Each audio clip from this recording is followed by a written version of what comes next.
नमस्कार विद्यार्थी मित्रांनो, राष्ट्रीय उत्पन्न याच्या आपण दुसऱ्या भागामध्ये आज काही पुढच्या नवीन संकल्पना बघणार आहोत. पण त्या अगोदर काल जेवढ्या काही संकल्पना पाहिल्यात त्या तुम्हाला व्यवस्थित समजल्यात का यासाठी क्विक रिव्हिजन आपण इथं घेऊयात. ओके, सो हे करण्याचं कारण काय आहे की यामध्ये खूप जास्त संकल्पना आहेत. तुम्ही कालही बघितलं असेल, कालच्या एका तासामध्ये आपण कितीतरी नवीन नवीन कन्सेप्ट बघितलेले आहेत. सो त्याच्याही पलीकडे अजून कन्सेप्ट आहेत.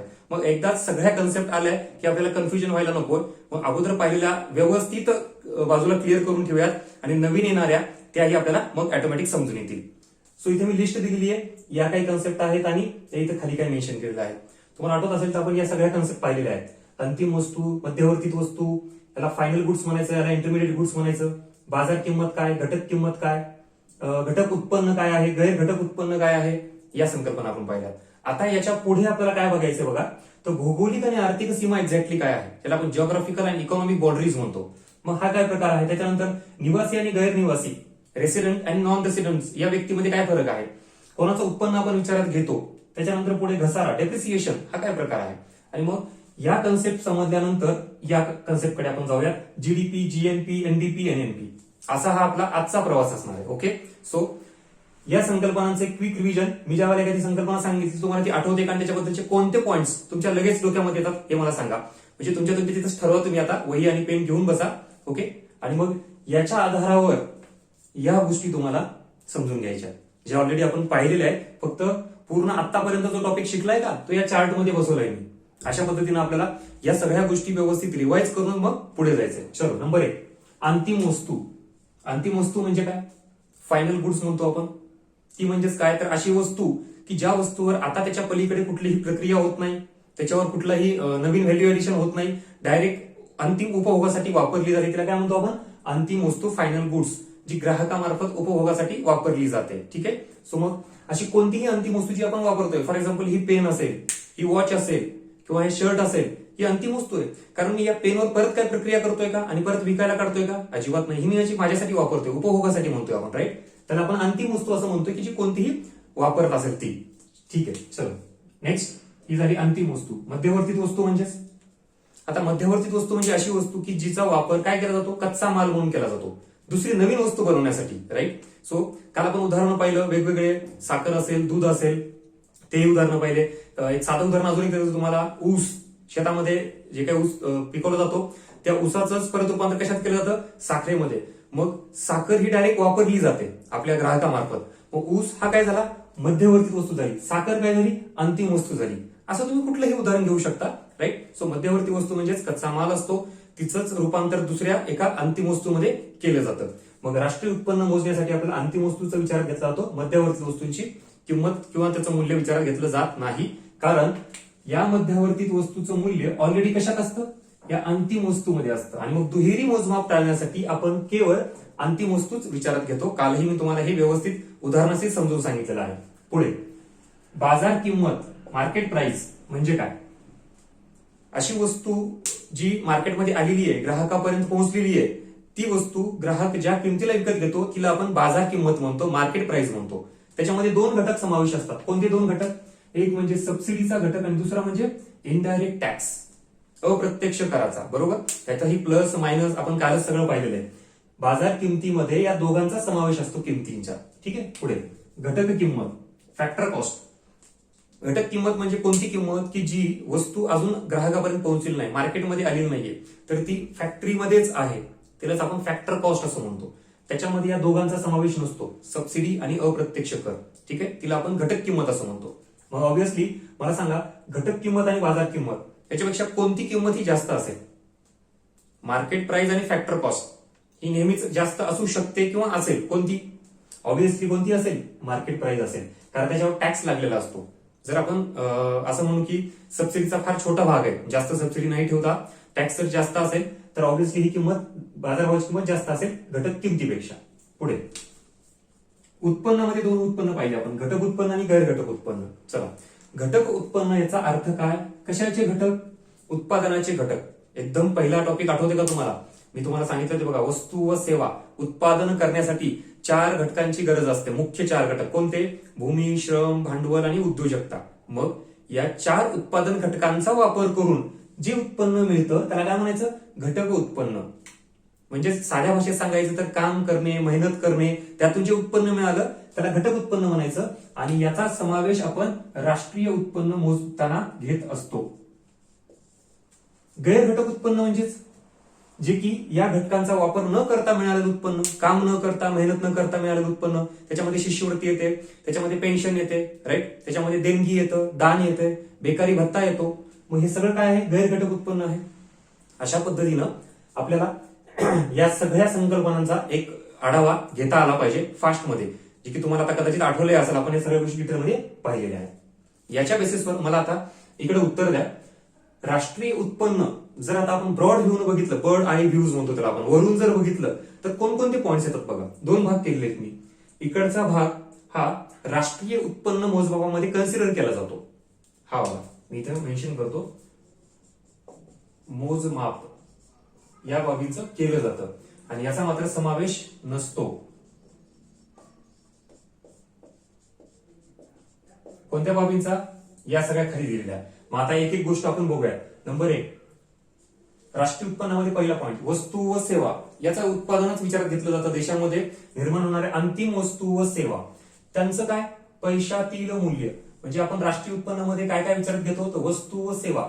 मग जेवढ्या वस्तू व सेवा निर्माण झाल्या त्याचे नेमकं पैशातील मूल्य किती आहे याची बेरीज करतो आणि जो काही आकडा येईल तो म्हणजे आपलं काय झालं?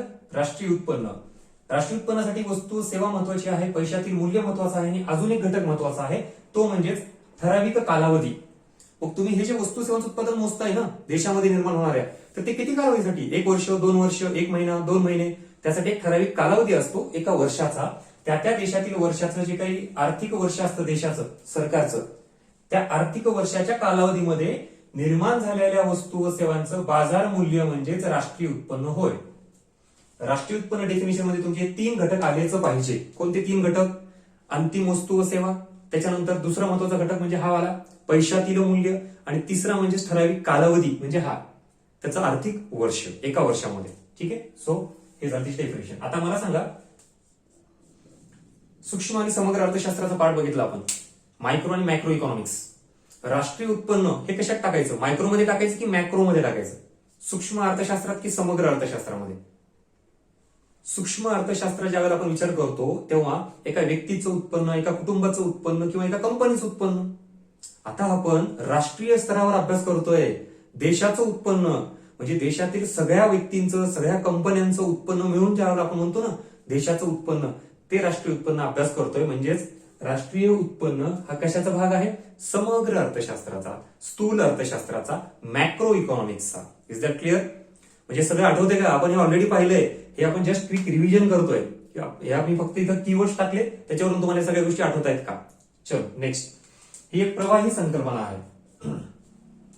म्हणजेच राष्ट्रीय उत्पन्न प्रवाही संकल्पना म्हणजे बदलणारी आहे, फ्लोईंग आहे, स्टॅटिक नाही, एका ठिकाणीच थांबली किंवा ती न बदलणारी अशी नाहीये. दरवर्षी राष्ट्रीय उत्पन्न बदलतं, कारण दरवर्षी वस्तू व सेवांचं उत्पादन बदलत असतं.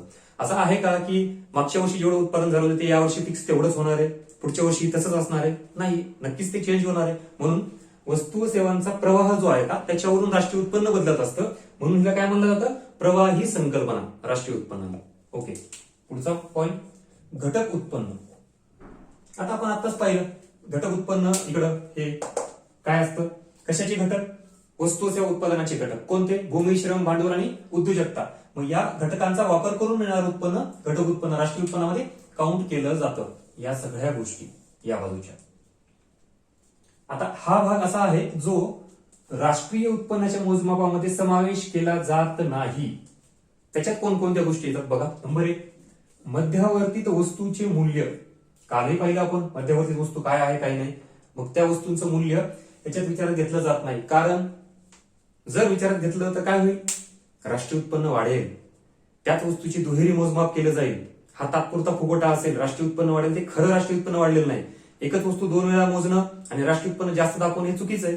त्यासाठी आपल्याला काय करावं लागेल? मध्यवर्तीत वस्तूचं मूल्य हे आपल्याला मायनस करावं लागेल, वजा करावं लागेल, किंवा राष्ट्रीय उत्पन्नामध्ये समावेश करायचा नसतो त्याच्यामध्ये. पुढे, जुन्या वस्तूंची विक्री जर केली आणि त्यातून मला जर उत्पन्न मिळालं तर ते राष्ट्रीय उत्पन्नात काउंट केलं जातं का?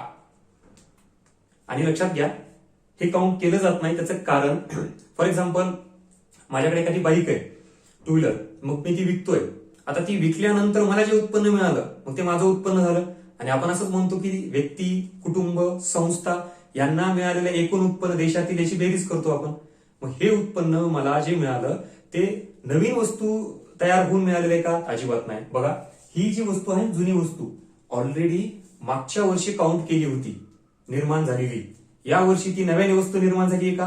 म्हणजे आहे तीच वस्तू विकल्या गेल्याने अशा जुन्या वस्तूंच्या विक्रीतून मिळालेलं उत्पन्न हे आपल्या राष्ट्रीय उत्पन्नामध्ये काउंट केलं जात नाही, कारण ही नवीन वस्तू तयार झालेली नाही. आपण देशामध्ये निर्माण होणाऱ्या नवीन अंतिम वस्तू व सेवा मोजत असतो. जुन्याच वस्तू जर विक्री करत राहिलेत मग राष्ट्रीय उत्पन्न कितीतरी पटीने वाढेल आपलं, राईट. सो हा एक पॉईंट लक्षात ठेवा, हा इथं कन्सिडर केला जात नाही. हे 2 पॉईंट. पुढे हस्तांतरित उत्पन्न म्हणजे काय? याच्यामध्ये काय येतं? ज्याला आपण गैरघटक उत्पन्न म्हणतो, ट्रान्सफर पेमेंट म्हणतो. याच्यामध्ये काय येतं? पेन्शन येतं, शिष्यवृत्ती येते, देणगी येते, बेकारी भत्ता येतो. मग असं मिळालेलं जे काय उत्पन्न आहे का त्याला हस्तांतरित उत्पन्न म्हणायचं. याचा सुद्धा समावेश राष्ट्रीय उत्पन्नामध्ये केला जात नाही. पुढे विनामूल्य सेवा. आता विनामूल्य सेवा म्हणजे जसं मी म्हणलं ना, आपण राष्ट्रीय उत्पन्नामध्ये काय मोजतो? निर्माण होणाऱ्या वस्तू व सेवा. मग आता जर सेवा अशा निर्माण होत असतील की त्याच्या बदल्यात कुठलाही मोबदला घेतला जात नाही, म्हणजे मी आता तुम्हाला शिकवतोय, ही सेवा निर्माण झाली, पण या बदल्यात जर मी पैसे घेतले नाही तर हे राष्ट्रीय उत्पन्नात काउंट होणार नाही, कारण विनामूल्य सेवा. जर मी याचे पैसे घेतले तर मग ती मात्र सेवा झाली आणि ती राष्ट्रीय उत्पन्नात काउंट केली जाते. किंवा आपल्या घरी आई किंवा बहीण आपल्यासाठी जे स्वयंपाक करते, जी काही सेवा देते ती सेवा देते ना, त्यासाठी आपण त्यांना पैसे देतो का? नाही. म्हणजे ती सुद्धा काय झाली? विनामूल्य सेवा.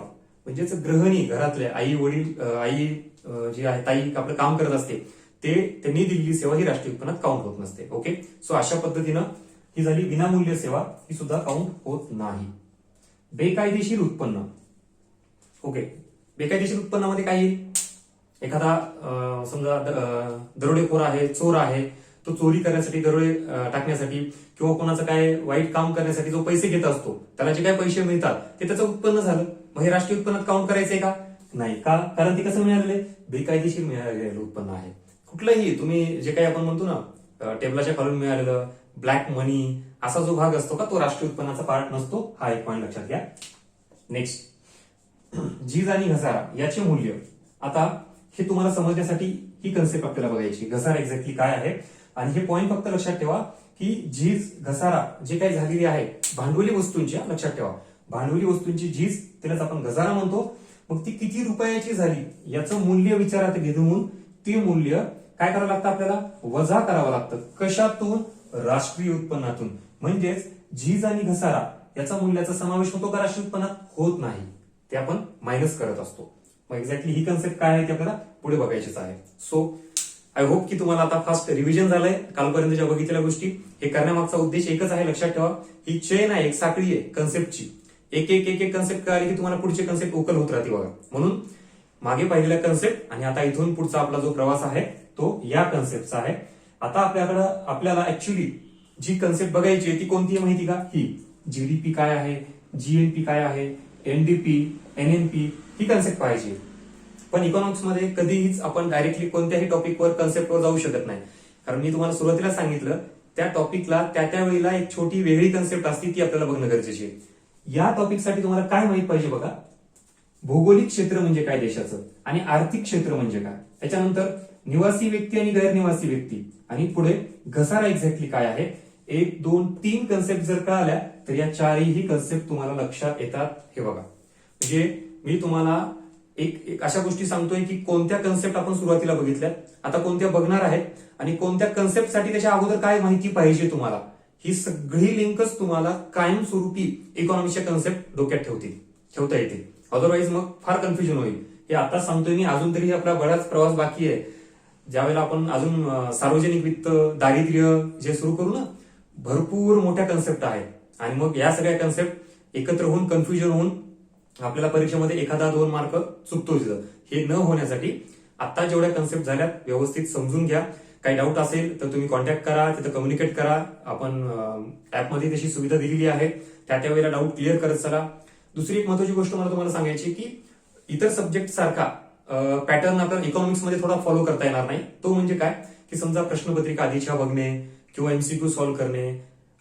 याच्यामध्ये काय होतं माहिती का, काही विद्यार्थी जुने असतील, काही नवीन असतील, तर लगेच प्रश्नपत्रिका बघून आपण तिथं फ्रस्ट्रेट होणं, मला सर काहीच येत नाही, मग प्रश्न सॉल्व्ह करता येत नाही, याच्यासाठी जरा बऱ्यापैकी अगोदर कन्सेप्ट क्लिअरिटी येऊ द्या, याचा बेस क्लिअर होऊ द्या आणि मग एमसीक्यूची प्रॅक्टिस करा. ठीक आहे, कुठलाही प्रश्न तुम्हाला अडणार नाही याची खात्री मी देतो. तुम्ही तर प्रवास बघतच असाल आपला, जास्तीत जास्त भर कन्सेप्ट क्लिअरिटीवर आहे. पुस्तकात सगळ्या ह्या गोष्टी आहेत पण आपल्याला समजत नाहीये आणि मग इथं त्याची आपण उकल व्यवस्थित करतोय. अजून एक महत्वाची गोष्ट अशी आहे की भलेही एखादा टॉपिक आपला पुढचा व्हायचा बाकी आहे तर तो लगेच पुढे वाचत ठेवून टाइम वाया करू नका. इतर सब्जेक्ट बाबत आपण तसं करू शकतो, होण्याच्या अगोदर आपण ते वाचून घेतो, बिलकुल हरकत नाही वाचला तर. पण त्यात जर तुम्हाला काही गोष्टी कळाल्याच नाहीत तर मग आपण तिथं थोडं निगेटिव्ह होतो, समजत नाही, असं करू नका. जे जे झालंय का ते मात्र नक्की वाचा. इथं जेवढा टॉपिक शिकवलाय तो कोळंबे सरांच्या किंवा देशले सरांच्या पुस्तकातून वाचा, रिव्हिजन करून घ्या, एक्स्ट्राचे जे पॉईंट सांगितले तिथं मेन्शन करून घ्या. अशा पद्धतीनं हा तुमचा इकॉनॉमिक्सचा प्रवास असा चालू द्या. याच्या व्यतिरिक्त काही डाऊट असेल तर आपण डिस्कस करूयात, तुमचे काही क्वेरीज असतील त्या. सो आता आपण जाऊया या कन्सेप्टकडे आणि बऱ्यापैकी हा टॉपिक मग आपण एंड करूया. ठीक.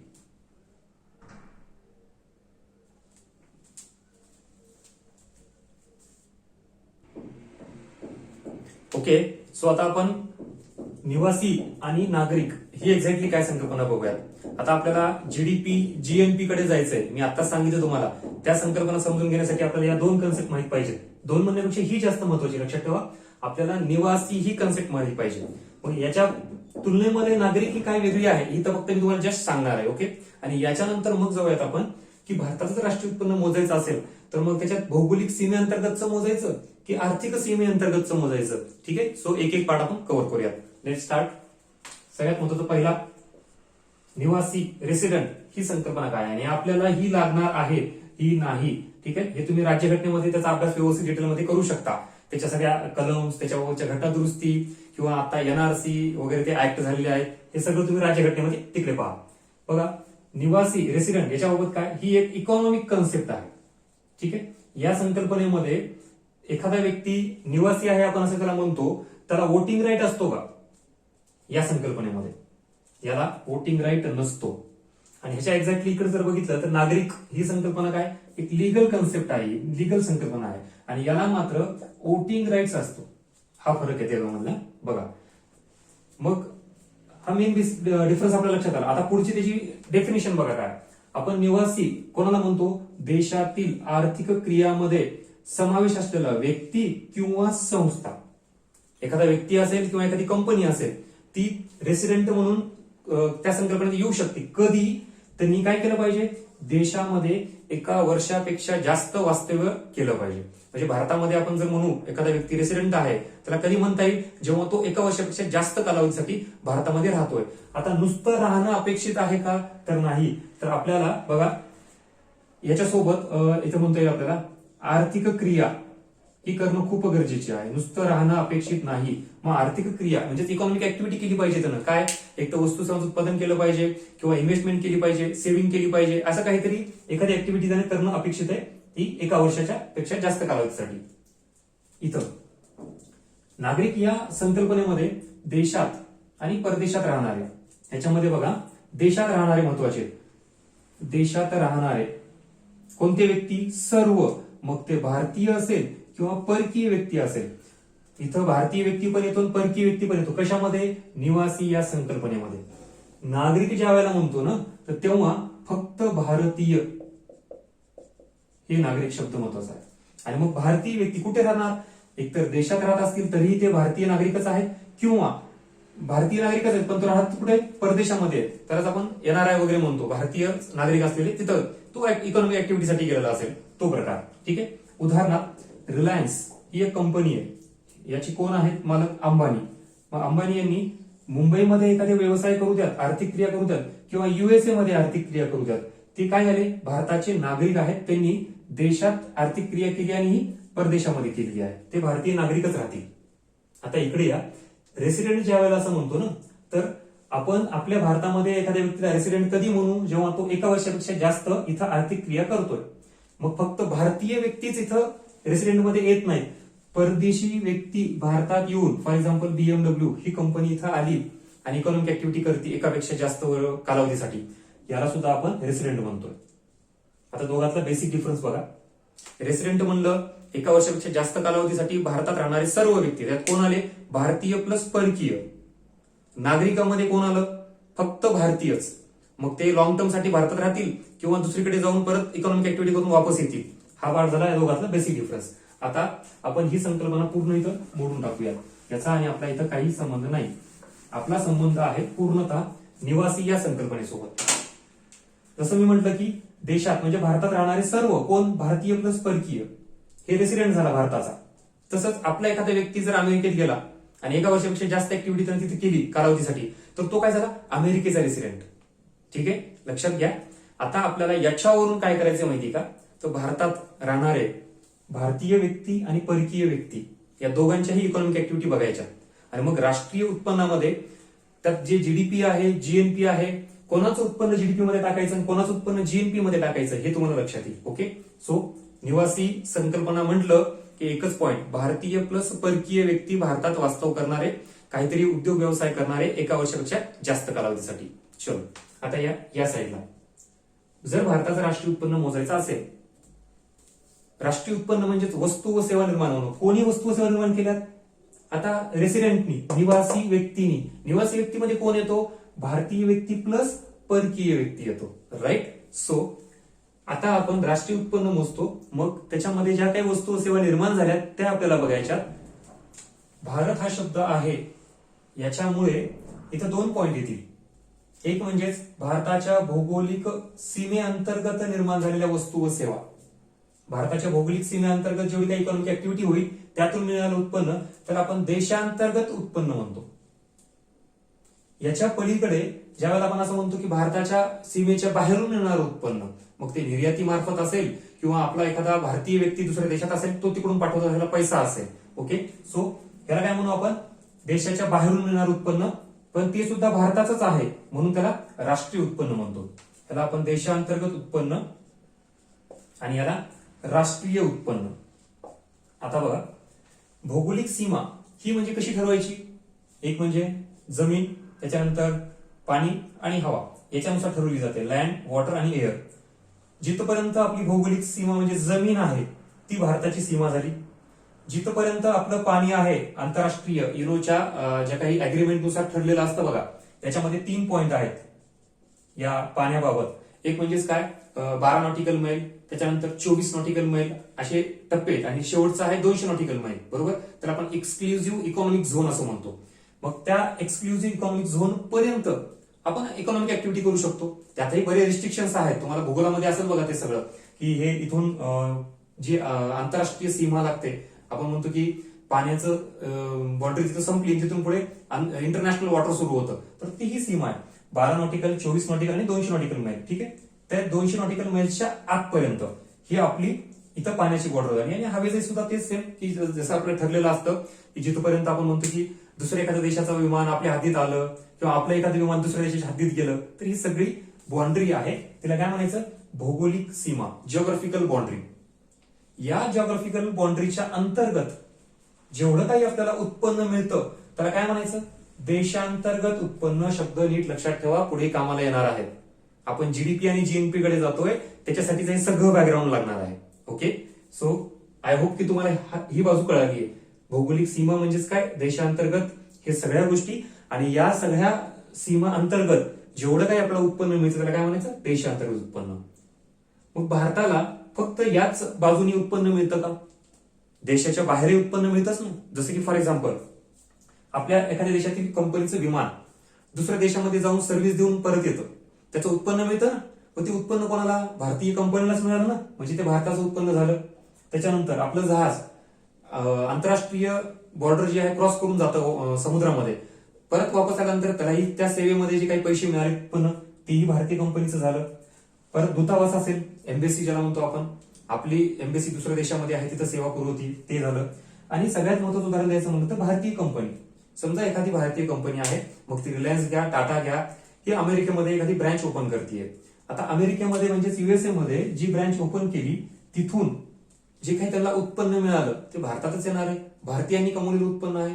म्हणजेच या बाजूनी देशाच्या बाहेरून मिळणारं उत्पन्न हे सुद्धा भारताचं उत्पन्न आहे. त्याला देशांतर्गत उत्पन्न म्हणायचं नाही, त्याला काय म्हणायचं? राष्ट्रीय उत्पन्न. आणि या देशाच्या भौगोलिक सीमेच्या बाहेर तिथून जे आपल्याला उत्पन्न मिळतं ना त्या सीमेला काय म्हणायचं? आर्थिक सीमा. मग आर्थिक सीमेला कुठलंही बंधन नाही, ती कुठलीही असू शकते. मग चायनामधून आपण जाऊन काय ऍक्टिव्हिटी केली तर ती झाली तिथपर्यंत आपली आर्थिक सीमा.